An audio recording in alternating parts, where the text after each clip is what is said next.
దేవుని ముఖకాంతిలో మనలను మనం పరీక్షించుకోవాలి. ప్రతిరోజు వాక్యం పరిశోధించాలండి.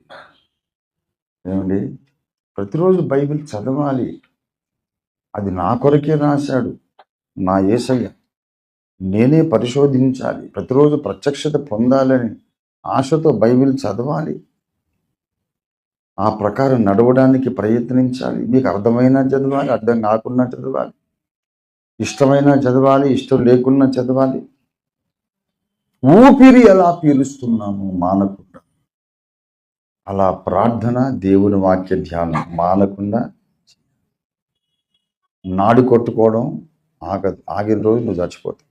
గుండె కొట్టుకోవడం ఆగదు, ఆగిన రోజు నువ్వు చచ్చిపోతావు.